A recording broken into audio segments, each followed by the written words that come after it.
there's a second chance for those who have not successfully crossed over on their own. They can get answers directly from the medium. Georgia is one of them. I didn't get to see my husband today. I would like to ask for guidance. God smiles and says, right now it is not a good time.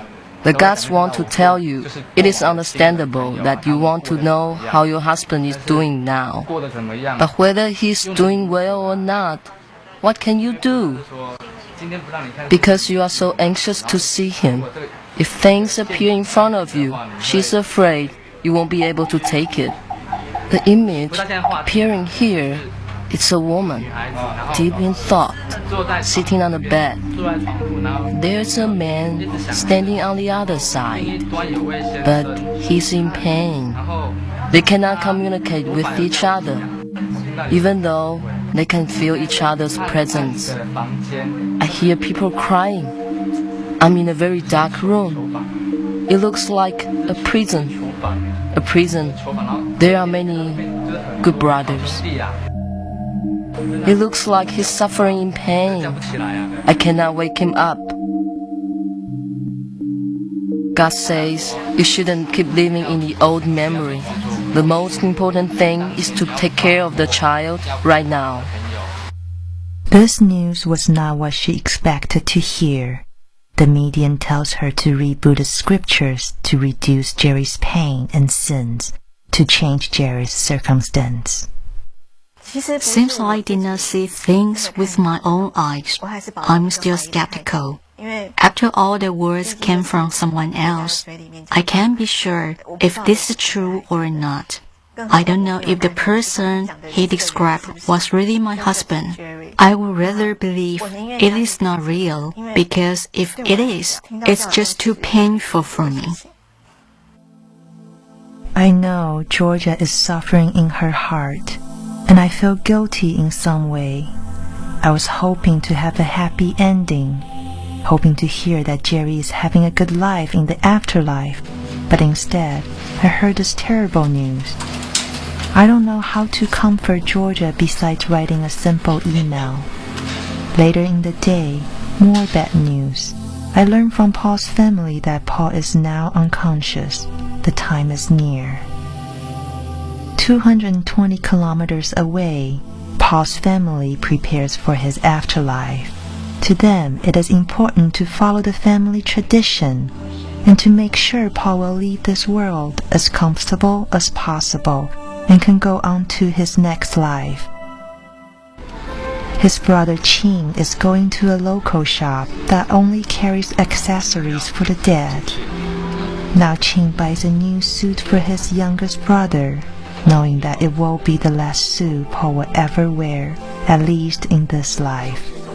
Facing this life and death situation, in my heart, of course, it is hard to let go. But things still need to be taken care of.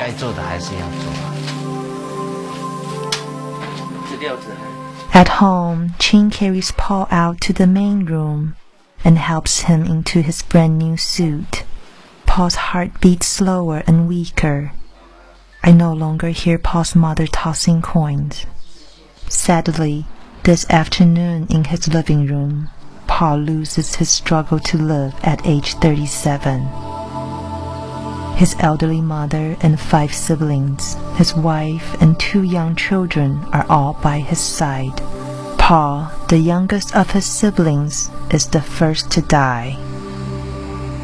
As soon as Paul loses his last breath, a paper sedan chair and 2 paper bearers are burned and offered to the heavens as a way to inform the gods that Paul has passed away.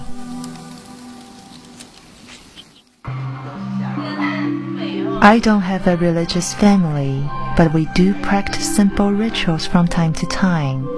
An artist and calligrapher, my mother will write Buddhist scriptures in Chinese calligraphy and burn them for my grandfather on the anniversary of his death. Through this simple act, she hopes that he can receive her prayers. This time, my mother writes Buddhist scriptures for Paul as her condolence. When I'm back at Paul's home, it is 7 days later. We send our prayers to Paul in the form of calligraphy. Gods, spirits, ancestors, and ghosts. In Taiwan, they are all thought of as former human beings. They exist in either heaven or purgatory, separated and mediated by the world of the living. Communication is achieved through a ritual code. Paul's family is preparing the first seventh, one of the most important rituals practiced for the dead in Taiwan. Many believe the spirit will either go to heaven, hell, or reincarnate on the 49th day after a person dies. Families practice the ritual every 7th day until the 49th day to reduce the spirit's pain and lessen the punishment for sins committed during this lifetime. Paul's family hires a group of Buddhist women to read scriptures to him. They want Paul's spirit to have every chance to be at peace and go to heaven. These women have another important task.